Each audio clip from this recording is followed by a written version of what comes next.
부처님께서 이런 말씀을 하셨습니다. 자식은 내 것이 아니다. 평생 자식을 키운 부모들이 이 말을 처음 듣고는 당황합니다. 10달을 품었는데 내 것이 아니라니요? 밤새 업고 달래며 키웠는데 내 것이 아니라니요? 이렇게 애쓰며 길러온 자식인데 내 것이 아니라고요? 이런 마음이 드는 것은 당연합니다. 우리는 자식을 낳고 키우면서 수없이 많은 밤을 지새웠고 내 것도 아까워하지 않으며 모든 것을 주었습니다. 그런데 부처님께서는 법구경에서 이렇게 말씀하셨습니다. 자식도 아내도 재산도 결국 내 것이 아니다.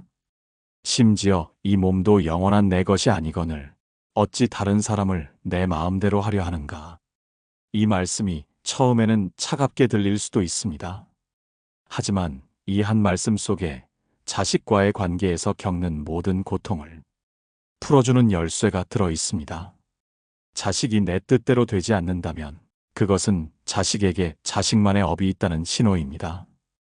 부모의 뜻대로 살아야 할 인형이 아니라 스스로의 길을 가야 할 독립된 존재라는 뜻입니다. 오늘은 여러분과 함께 3가지를 천천히 나누어 보려 합니다. 첫째, 왜 우리는 자식이 내 뜻대로 되기를 바라는 걸까요? 그 마음은 어디서 오는 것일까요? 둘째, 자식을 바꾸려고 애를 쓸 때 어떤 일이 벌어질까요? 왜 관계는 자꾸 망가지는 걸까요? 셋째, 그렇다면 우리는 무엇을 해야 할까요? 자식도 나도 행복해지는 길은 무엇일까요? 이 3가지를 부처님의 지혜와 예시이야기들을 통해 함께 들여다보겠습니다. 오늘 이 말씀을 끝까지 들으시고 나면 몇 가지 변화가 찾아올 것입니다. 자식에게 하고 싶었던 그 많은 잔소리들이 입끝에서 멈춰집니다. 자식을 바꾸려고 애쓰던 그 무거운 마음이 조금씩 내려놓아집니다. 그리고 신기하게도 여러분이 그 마음을 내려놓는 순간부터 자식과의 관계가 조금씩 회복되기 시작합니다. 자식은 여전히 자기 길을 가지만 이번에는 여러분과 등을 돌리는 것이 아니라 가끔씩 돌아보며 미소 짓게 됩니다. 여러분의 마음도 편안해지고 자식의 얼굴도 밝아집니다. 그것이 바로 부처님께서 말씀하신 진짜 사랑입니다. 천천히 마음을 편안하게 하시고 들어주시기 바랍니다. 먼저 우리 마음속 깊은 곳을 한번 들여다보겠습니다. 왜 우리는 자식이 내 뜻대로 되기를 바라는 걸까요? 그저 나쁜 버릇일까요? 아니면 그럴 만한 이유가 있는 걸까요? 부처님께서는 모든 마음에는 뿌리가 있다고 하셨습니다. 그 뿌리를 알아야 마음을 다스릴 수 있다고 하셨지요. 지금부터 그 뿌리 3가지를 함께 살펴보겠습니다. 첫 번째 뿌리는 소유욕입니다. 우리는 자식을 보면서 이런 생각을 무의식 중에 하고 있습니다. 이 아이는 내 몸에서 나왔다. 10개월을 내 뱃속에 품었고 내가 낳았으며 밤새 업고 달래며 키웠다. 아플 때마다 병원을 뛰어다녔고 학교에 보냈고 끼니마다 밥을 먹였고 철마다 옷을 입혔다. 이 모든 것을 내가 했다. 그러니 이 아이는 당연히 내 것이다. 내가 만든 것이니 내가 통제할 수 있어야 한다. 내 뜻대로 되어야 하는 게 당연하다. 이런 마음이 우리도 모르는 사이 마음 깊은 곳에 뿌리내립니다. 하지만 부처님께서는 그것이 깊은 착각이라 하셨습니다. 자식은 내 몸을 통해 이 세상에 왔을 뿐 내 소유물이 아닙니다. 인연으로 만난 독립된 하나의 생명입니다. 자기만의 업을 가지고 태어난 온전한 한 사람입니다. 마치 강물이 산을 지나 바다로 가듯이 자식도 부모를 거쳐 자기 길로 가는 것입니다. 강물을 품은 산이 너는 내 것이니 내 품에 머물러라고 할 수 없듯이 부모도 자식을 붙들 수 없습니다. 우리는 이 진실을 쉽게 잊어버립니다. 내 자식이라는 말 속에 이미 소유의 마음이 숨어 있기 때문입니다. 두 번째 뿌리는 두려움입니다. 어느 어머니가 계셨습니다. 그분은 아들이 30이 넘도록 결혼을 하지 않자 매일 잔소리를 했습니다. 결혼해라. 너 혼자 늙어서 어쩌려고 그러니? 나 죽고 나면 누가 너 돌봐주니? 아들은 그 말이 듣기 싫어서 집에도 잘 안 들어왔습니다. 어느 날 그분이 법당에 와서 눈물을 흘리며 말했습니다. 스님, 제 아들이 결혼을 안 합니다. 제가 뭘 잘못한 걸까요? 제가 못난 엄마라서 아들이 저렇게 된 걸까요? 스님이 조용히 물었습니다. 보살님은 정말 아들이 외로울까봐 걱정되십니까? 아니면 주변 사람들이 보살님을 어떻게 생각할까봐 두려우신 겁니까? 그 말에 그분은 할 말을 잃었습니다. 사실 그분은 이런 생각을 하고 있었던 것입니다. 친구들은 다 손주를 봤는데 나만 못 봤다. 사람들이 내 뒤에서 뭐라고 할까? 내가 자식 교육을 잘못했다고 생각하겠지. 여러분, 우리가 자식 걱정을 할 때 그 걱정의 반은 사실 자식을 위한 것이 아니라 나 자신을 위한 것일 때가 많습니다. 자식이 실패하면 내 책임이라고 느껴집니다. 자식이 고생하면 내가 못난 부모인 것 같습니다. 자식이 남들과 다른 길을 가면 사람들이 나를 어떻게 볼까 불안합니다. 이 두려움이 우리를 자식을 통제하려는 마음으로 이끕니다. 하지만 부처님께서는 안구따라 니까야에서 이렇게 말씀하셨습니다. 각자의 업은 각자가 짓는다. 부모가 자식의 업을 대신 받을 수 없고 자식이 부모의 업을 대신 받을 수 없다. 각자는 자기 길을 걸어가야 한다. 자식의 실패도 고통도 선택도 모두 그 아이의 업입니다. 그것을 통해 그 아이는 배우고 성장합니다. 우리가 그것을 가로막으면 오히려 그 아이의 성장을 방해하는 것입니다. 자식이 넘어지는 것을 보는 것은 고통스럽습니다. 하지만 넘어져 보지 않은 아이는 일어서는 법을 배우지 못합니다. 우리가 할 일은 넘어지지 않게 막는 것이 아니라 넘어졌을 때 스스로 일어설 수 있다고 믿어주는 것입니다. 세 번째 뿌리는 내가 더 안다는 교만입니다. 내가 밥을 먹어도 수백 그릇을 더 먹었는데, 세상 물정을 내가 더 잘 아는데, 내 말대로 했으면 이렇게 안 됐을 텐데. 세월이 흐르고 경험이 쌓이면서 우리는 이런 생각을 하게 됩니다. 나는 자식보다 오래 살았으니, 더 많이 겪었으니, 당연히 더 잘 알고 있다고 말입니다. 그래서 자식이 내 조언을 듣지 않으면 속상합니다. 내 경험을 무시하는 것 같고, 나를 우습게 보는 것 같습니다. 하지만 부처님께서는 이것도 교만이라고 하셨습니다. 부처님께도 아들이 있었습니다. 라훌라라는 이름의 아들이었지요. 부처님께서 깨달음을 얻으신 후 라훌라도 출가하여 승려가 되었습니다. 어느 날 다른 비구들이 부처님께 여쭈었습니다. 세존이시여, 라훌라는 세존의 아들입니다. 세존께서 직접 더 많은 것을 가르쳐 주시면 좋지 않겠습니까? 부처님께서 고개를 저으시며 말씀하셨습니다. 나는 라훌라의 아버지이지만 그의 주인은 아니다. 나는 그에게 길을 보여줄 수는 있지만 그 길을 걷는 것은 그 자신이 해야 한다. 내가 아무리 많이 안다 해도 그것을 강요할 수는 없다. 부처님조차 아들에게 강요하지 않으셨습니다. 다만 길을 보여주시고 스스로 선택하게 하셨습니다. 깨달으신 부처님께서도 그렇게 하셨거늘 부처님의 가르침을 배우고 있는 우리가 자식에게 내 말이 맞다, 내 말대로 해라라고 강요할 자격이 있을까요? 우리의 경험은 우리의 경험일 뿐입니다. 자식의 인생은 자식의 인생입니다. 우리가 걸어온 길과 자식이 걸어갈 길은 다릅니다. 시대도 다르고 환경도 다르고 사람도 다릅니다. 내가 겪은 것이 자식에게도 똑같이 적용된다고 생각하는 것은 오만입니다. 부처님께서는 법구경에서 이렇게 말씀하셨습니다. 자기 자신을 섬으로 삼고 자기 자신을 의지처로 삼아라.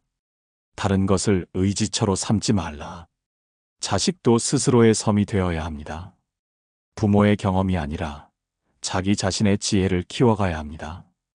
여러분, 지금까지 우리는 자식을 바꾸려는 마음에 세 가지 뿌리를 살펴보았습니다. 소유욕, 내 것이라는 착각, 두려움, 나에 대해 남들이 어떻게 평가하는가에 대한 불안, 교만, 내가 더 안다는 착각. 이 세 가지가 우리를 자식을 통제하려는 마음으로 이끕니다. 하지만 이제 우리는 압니다. 이 마음들이 어디서 오는지, 왜 일어나는지를 말입니다. 알게 되면 다스릴 수 있습니다. 다스릴 수 있으면 자유로워질 수 있습니다. 이제 두 번째 이야기로 넘어가겠습니다. 자식을 바꾸려고 애를 쓰면 어떤 일이 일어날까요? 관계는 어떻게 될까요? 부처님 당시 급고독이라는 장자가 있었습니다.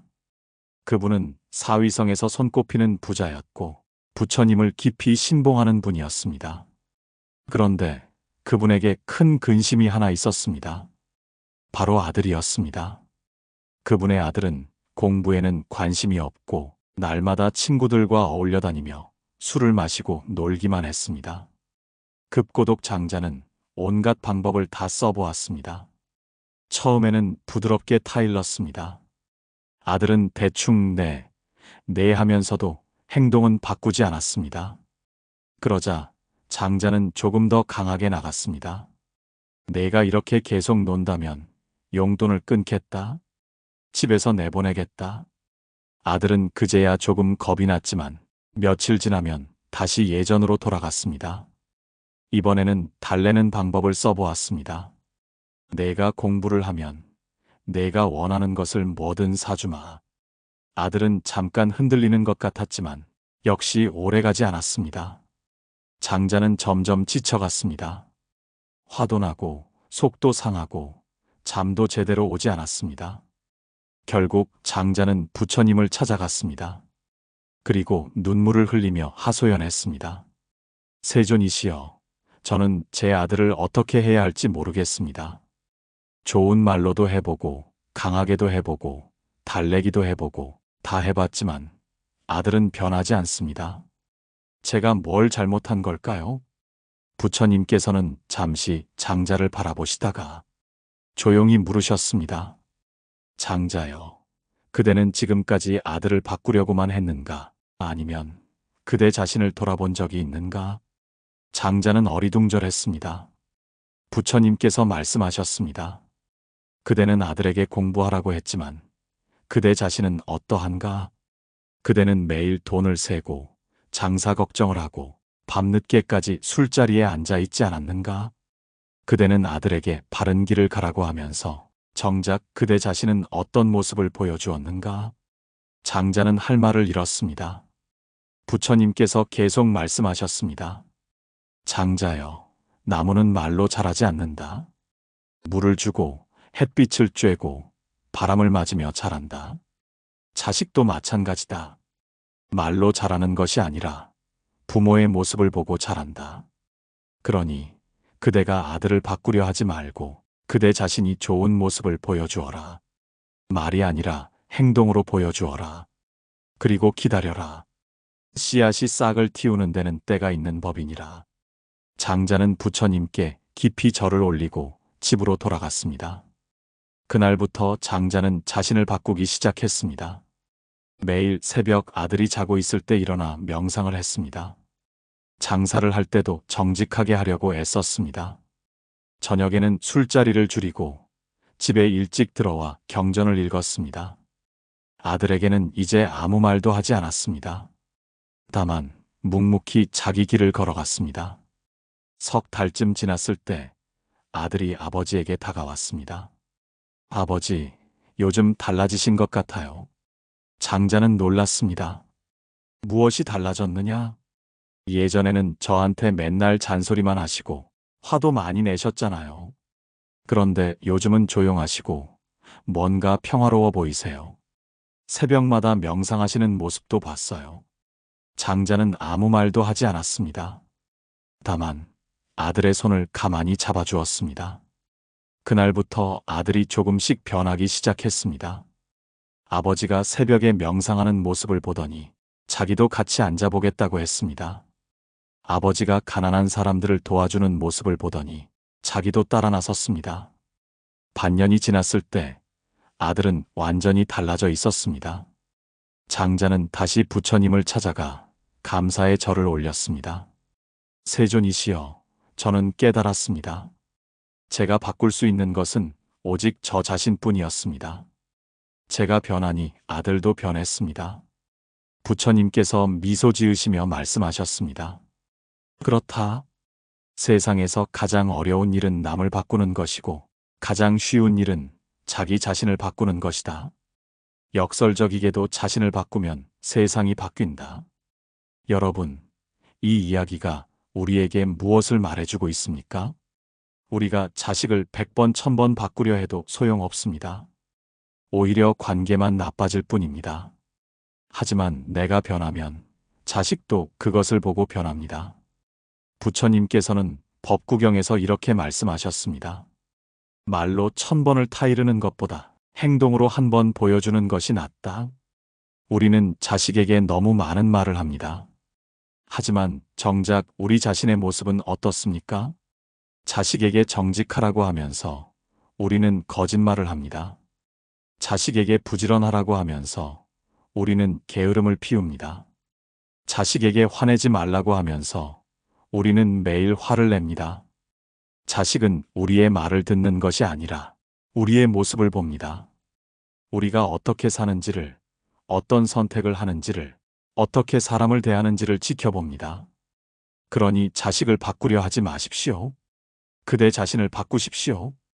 그것이 진짜 자식을 위하는 길입니다. 이제 부처님께서 말씀하신 업의 이치에 대해 좀 더 들여다보겠습니다.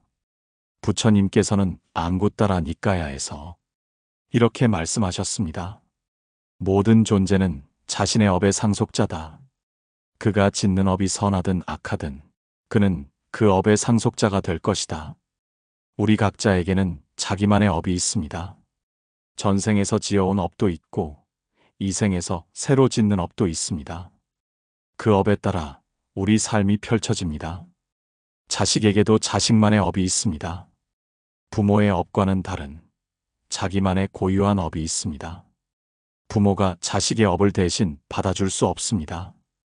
자식이 겪어야 할 일을 부모가 가로막을 수도 없습니다. 만약 부모가 자식의 길에 계속 간섭한다면 어떻게 될까요? 자식의 업과 부모의 업이 서로 충돌합니다. 마치 두 갈래 강물이 부딪히듯이 둘 다 흐름이 막혀버립니다. 자식은 자기 길을 제대로 가지 못하고 부모는 불안과 걱정으로 평화를 잃습니다. 둘 다 고통스러워집니다. 부처님께서는 또 이렇게 말씀하셨습니다. 강물은 억지로 방향을 틀면 범람한다. 자연스럽게 흐르게 두면 바다에 이른다. 자식의 인생도 강물과 같습니다. 자연스럽게 흐르게 두어야 합니다. 부모가 억지로 방향을 틀려고 하면 관계는 범람하고 둘 다 상처받습니다. 각자에게는 각자의 길이 있습니다. 각자가 걸어가야 할 업이 있습니다.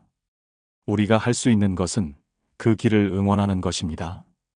옆에서 지켜보는 것입니다. 넘어지면 일어나는 것을 믿어주는 것입니다. 하지만 그 길을 대신 걸어줄 수는 없습니다. 그 길의 방향을 억지로 틀 수도 없습니다. 이제 마지막 이야기입니다. 그렇다면 우리는 어떻게 해야 할까요? 자식을 바꾸려는 마음을 내려놓고 진짜로 해야 할 일은 무엇일까요?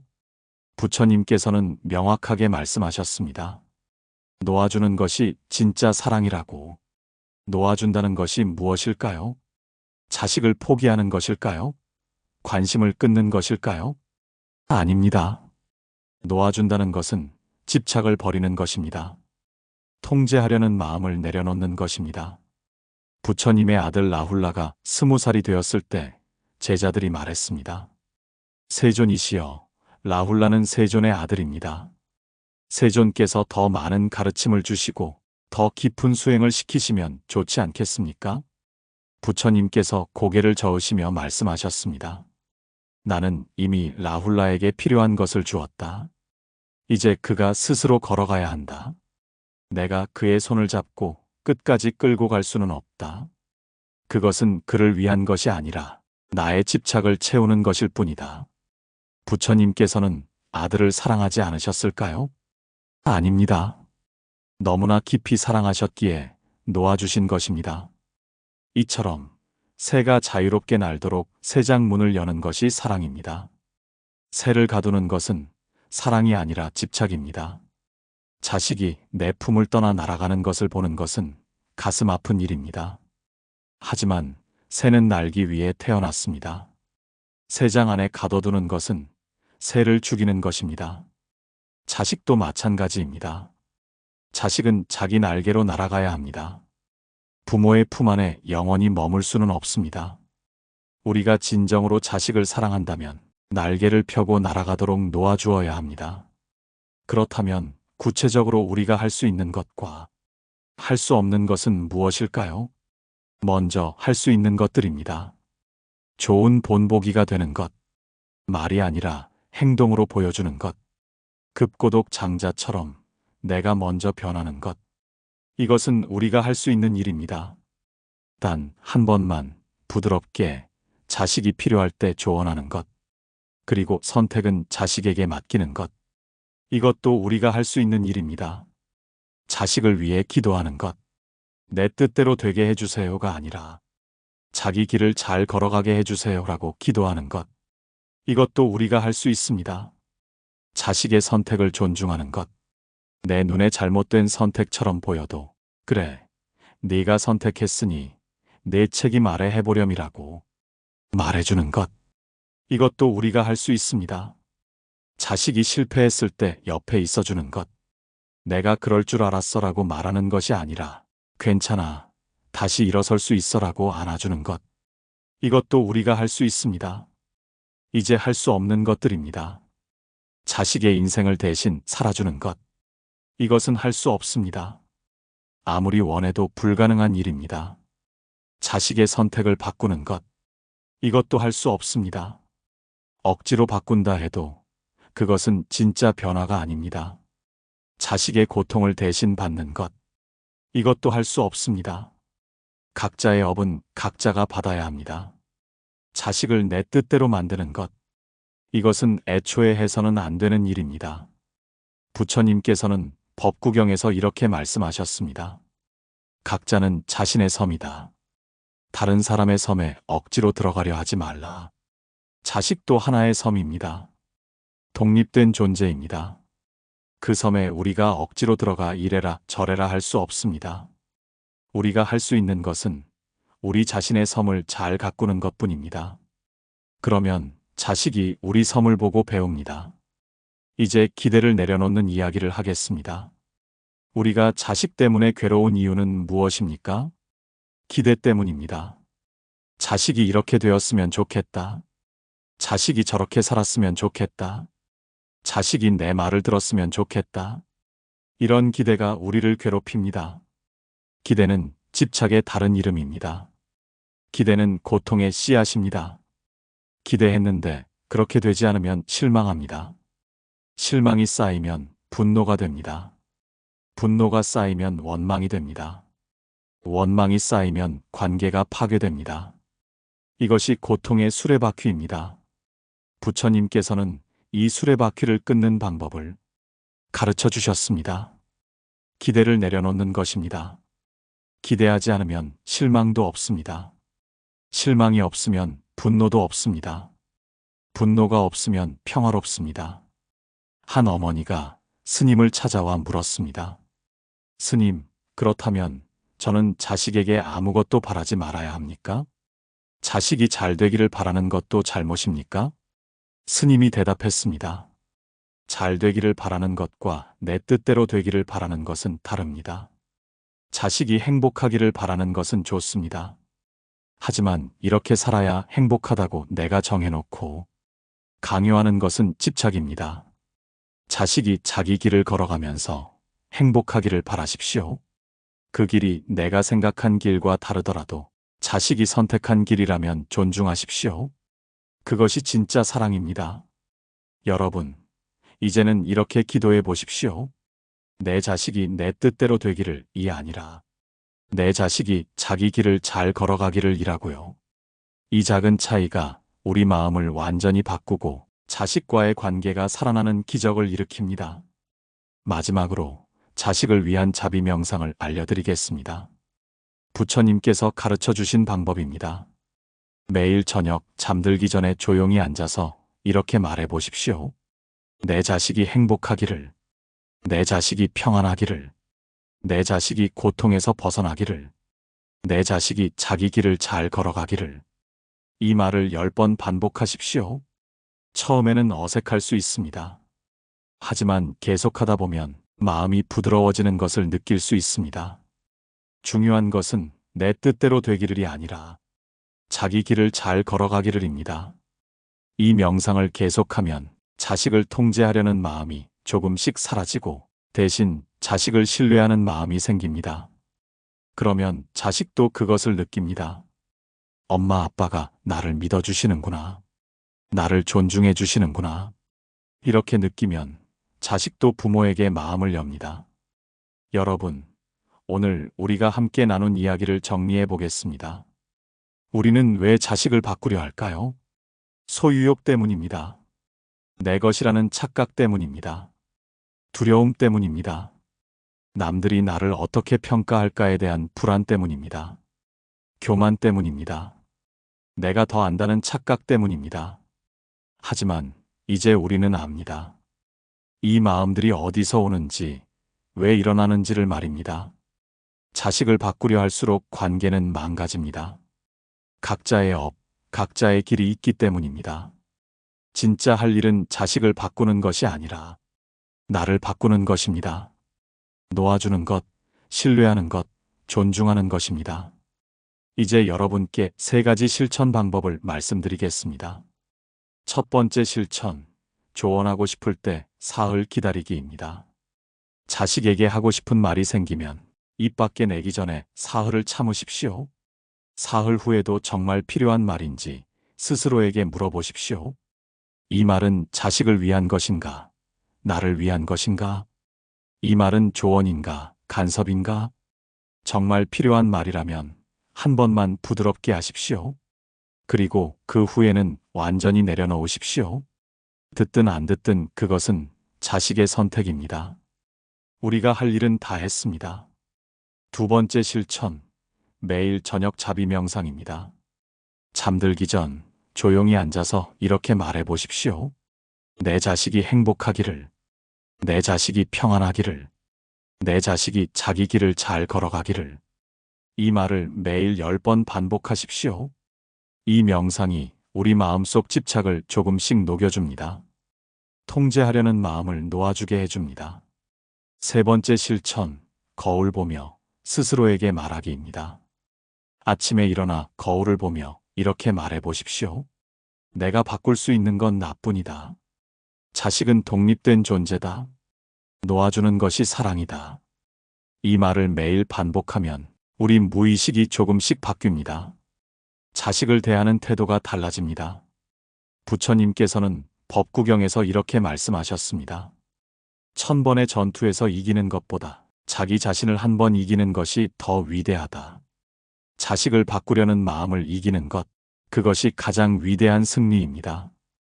여러분, 오늘 이 말씀을 듣고 계신 분들 중에는 지금까지 자식과의 관계가 좋지 않았던 분도 계실 것입니다.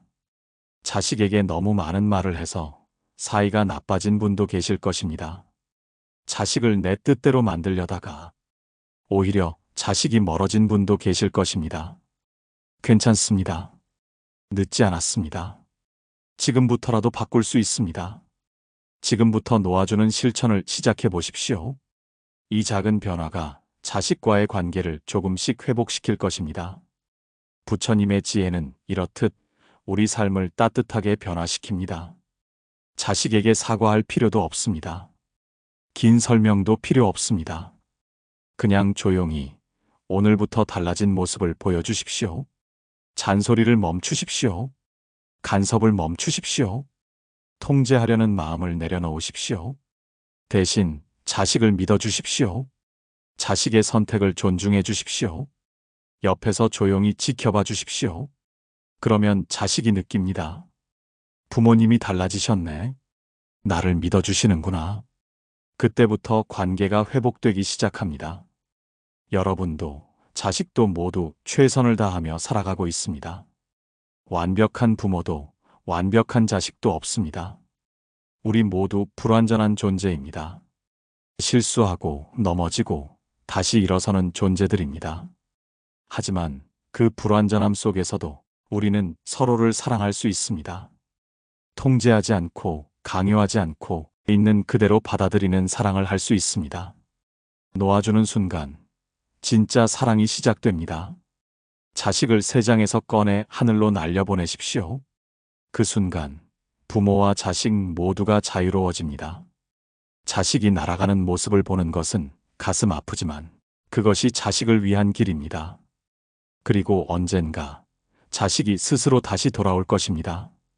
이번에는 강요에 못 이겨서가 아니라 진심으로 부모를 그리워해서 돌아올 것입니다. 그때 우리는 자식을 따뜻하게 안아주면 됩니다. 잘 다녀왔구나. 내 길을 잘 걸어왔구나. 이렇게 말해주면 됩니다. 그 순간 깨닫게 됩니다. 우리가 놓아준 것은 자식이 아니라 우리의 고통이었다는 것을. 이것으로 오늘 이야기를 마무리하겠습니다. 부처님의 자비와 지혜가 여러분과 함께 하시기를 진심으로 기원합니다. 지금까지 지혜등과 함께 해주셔서 고맙습니다. 오늘 영상에서 마음에 깊이 남은 구절이나 장면이 있다면 댓글로 함께 나눠주세요. 여러분의 이야기도 들려주시면 또 다른 이에게 따뜻한 등불이 될 수 있습니다. 그리고 이 영상이 도움이 되셨다면 좋아요와 구독, 알림 설정으로 함께 해주세요. 여러분 모두 건강하시고 평안하시길 바랍니다.